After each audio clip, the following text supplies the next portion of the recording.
नमस्कार, स्वागत है आप सभी का इस वीडियो क्लास में। आज हम चैप्टर 4 का अध्ययन करेंगे जिसका नाम है आइसक्रीम मैन।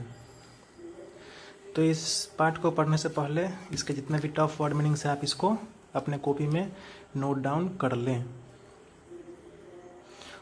इसको पॉज कर ले, स्क्रीनशॉट लेके लिख लें।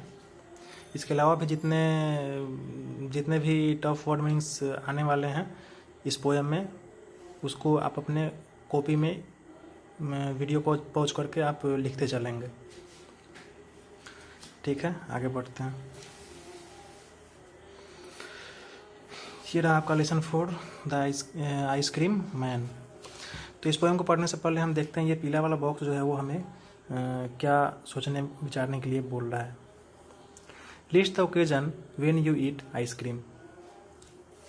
आप कब कब किस किस अवसर पर कुल्फ़ी खाते हैं, इसकी सूची तैयार करें। ठीक। Which ice cream do you like most. आपको कौन सा आइसक्रीम सबसे ज़्यादा पसंद है। Name some of flavours that you have tested. कुछ स्वाद के नाम बताएं जिसको आपने चखा है। Where do you buy ice creams. आप कुल्फ़ी कहाँ से खरीदते हैं। ठीक। यहाँ आइसक्रीम मैन का मतलब होगा कुल्फ़ी वाला, बर्फ़ वाला जो घूम घूम कर बेचता है सड़कों पे। ओकेजन मतलब अवसर। फ्लेवर्स मतलब स्वाद। ठीक, आगे बढ़ते हैं पोयम पे। When summers in the city. जब शहर में गर्मी का मौसम होता है। And bricks blaze of heat. और जो हमारे घरों के ईंटें हैं वो गर्मी से दहकने लगते हैं। The ice cream man with his little cart. तब वो कुल्फ़ी वाला अपना आइसक्रीम का ठेला लेकर goes trundling down the street. लुढ़कते हुए आवाज़ करते हुए गलियों के सड़कों पर आ जाता है। Beneath his round umbrella. उनके गोल छाते के नीचे। कुल्फ़ी वाले को देखिएगा हमेशा वो गर्मी से बचने के लिए ठेला पे एक छाता लगा कर रखते हैं। उसी छाता के बारे में यहाँ कहा जा रहा है। ठीक, अब वर्ड मीनिंग देखिए। समर मतलब गर्मी का मौसम।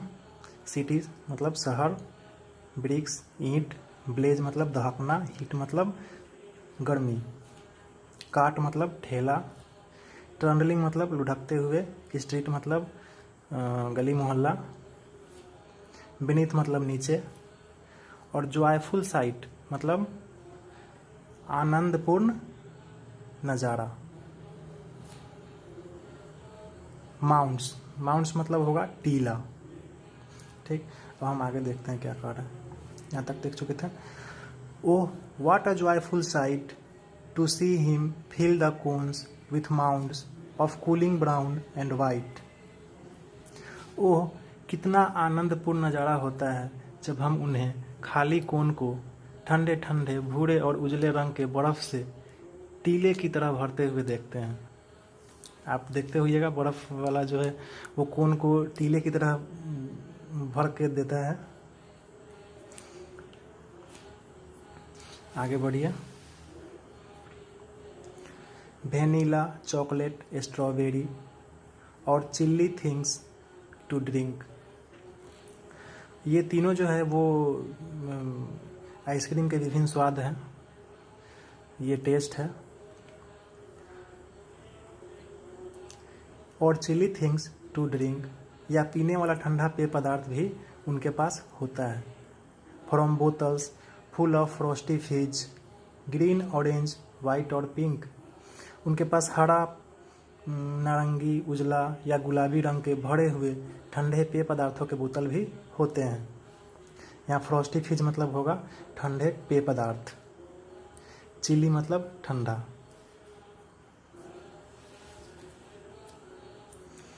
His cart might be a flower bed of rose and sweet peas.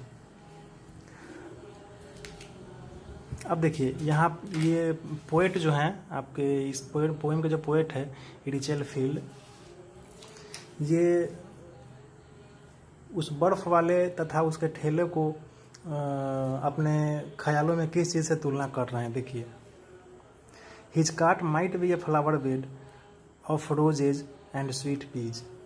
ऐसा लगता है जैसे मानो उसका बर्फ़ का ठेला गुलाब तथा मीठे मटर के फूलों का बिस्तर हो। The way the children cluster round as thick as honey बीज।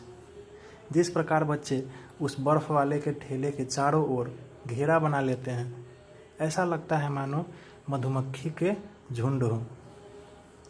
यहाँ हनी बीज मतलब मधुमक्खी, क्लस्टर राउंड मतलब घेरा बना लेना, फ्लावर बेड मतलब फूलों का बिस्तर। तो ये रहा आपका पोयम। इस पोयम को लिखने वाले हैं, यहाँ देखिए, रिचेल फील्ड। चलिए अब आगे बढ़ते हैं हम इसके क्वेश्चन आंसर्स पे। थिंक एंड टेल, सोचे और इसका उत्तर दे। हु सेल्स आइसक्रीम, आइसक्रीम कौन बेचता है? The ice cream man. ठीक, बर्फ वाला, इसको आप लिख लेंगे अपने कॉपी में। Where does the ice cream man goes, ice cream man कहाँ जाता है? तो गलियों में, सड़कों पर आता है, streets. What does the ice cream man have over his head, बर्फ़ वाले के पास सर के ऊपर क्या होता है? अम्ब्रेला होता है, छाता होता है। Who feels joy to see the ice cream man, बर्फ़ वाले को देख के कौन खुश हो जाता है? बच्चे, चिल्ड्रेन। अब यहाँ पे थिंक एंड राइट। अब इस दोनों क्वेश्चन को थोड़ा ब्रीफली आपको आंसर देना है। ठीक, आप इस क्वेश्चन को पढ़ें और खुद से देने का प्रयास करें। और मैं आपके हेल्प के लिए इसका आंसर बना दिया हूँ, आप इसे अपने कॉपी में लिख लें।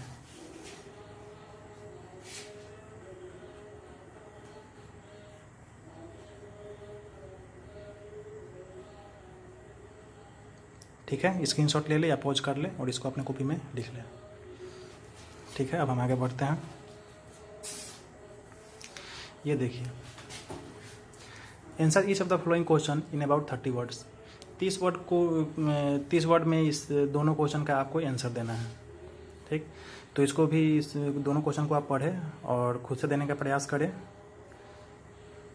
और हम इसका भी आंसर बना दिए हैं। पहले आप क्वेश्चन को लिख लें, पॉज करके या स्क्रीनशॉट लेके। उसके बाद ये रहा आपका आंसर, इस आंसर को भी आप लिख लें।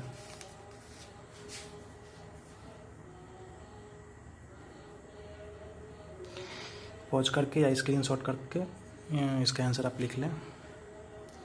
ठीक है, अब हम आगे बढ़ते हैं। यहाँ देखिए क्या है, word study. Pick out the words expression that convey the idea of intensity of heat in summer. मतलब गर्मी के मौसम में गर्मी के बारे में जो पोयम में दिया हुआ है वो वर्ड को आपको इसमें चुनना है। ठीक है, तो यहाँ पोयम में देखिए, ब्रिक्स ब्लेज ऑफ हीट। ठीक है, ब्लेज ऑफ हीट, गर्मी से दहकना, इसका आंसर यही होगा। ये बहुत ज़्यादा गर्मी को दर्शा रहा है। ब्लेज ऑफ हीट मतलब गर्मी से दहकना। अब आगे देखिए, pick out the word that means a huge amount, मतलब बहुत सारा। ऐसा कौन सा वर्ड है जो बता रहा है ए ह्यूज अमाउंट मतलब बहुत सारा?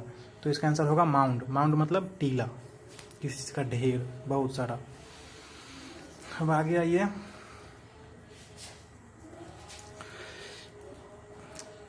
यहाँ देखिए, यहाँ बीच में एक वर्ड लिखा हुआ है और इससे रिलेटेड मिलता जुलता 5 वर्ड आपको इस चारों बॉक्स में, पांचों बॉक्स में भरना है। ठीक, तो यहाँ बीच में यहाँ क्या लिखा है? समर। समर मतलब होता है गर्मी। ठीक, गर्मी का मौसम। तो गर्मी के मौसम में ऐसे कौन से 5 चीज़ है जो आपको याद आते हैं, उनको लिखना है। सबसे पहले देखिए यहाँ पे हॉट। हॉट मतलब होता है गर्मी के मौसम में तो गर्मी होती ही है। ठीक है, अब आगे देखिए आइसक्रीम। गर्मी के मौसम में हम आइसक्रीम खाते हैं खूब। गर्मी का मौसम होता है तो हमको पंखा याद आता है।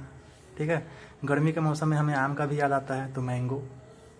गर्मी के मौसम में हमें समर वेकेशन का याद आता है, गर्मी की छुट्टी। ठीक, चलिए अब हम आगे बढ़ते हैं। अब यहाँ बीच में दिया है विंटर, और इस विंटर से रिलेटेड 5 गो शब्द आपको इसमें लिखना है। तो विंटर का मतलब होता है ठंडा मौसम। अब आप सोचिए कि ठंडे मौसम में आपको किस किस चीज़ की याद आती है। सबसे पहले देखिए ब्लैंकेट, ब्लैंकेट मतलब कंबल। यहाँ देखिए कूल, ठंडा का मौसम में ठंडा होता है तो कूल।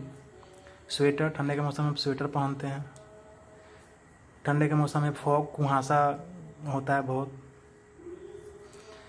देखिए ठंडे के मौसम में स्नोफॉल होता है बहुत, बर्फ़ का वर्षा जो होता है स्नोफॉल, उसको बर्फ़ का जो वर्षा होता है उसे स्नोफॉल कहते हैं। तो ये विंटर से रिलेटेड 5 शब्द हैं। ठीक है, अब हम आगे बढ़ते हैं।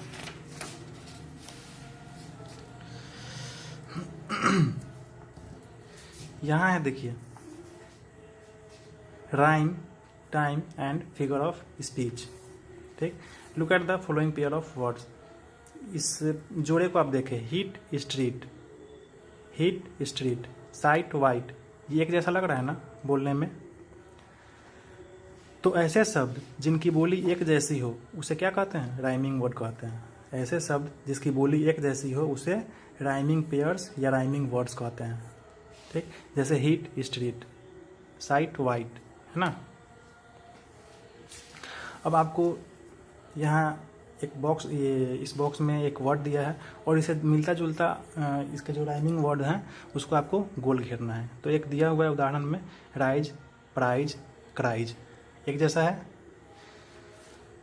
उसी तरह आगे वाले में देखें, स्काई, स्काई का क्या होगा? स्काई का मिलता जुलता वर्ड देखिए, स्काई, फ्राई, ड्राई, है ना।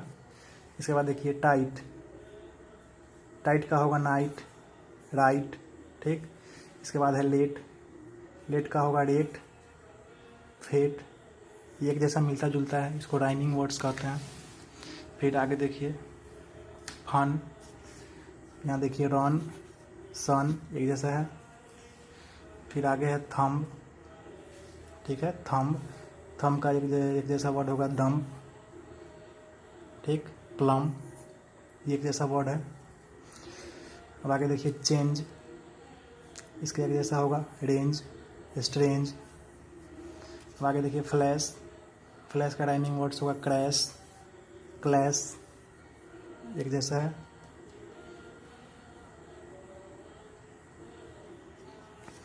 आगे है कंपोज, कंपोज का देखिए सपोज, अपोज, ये एक जैसा है। टॉट, कॉट, बॉट, ये एक जैसा वर्ड है।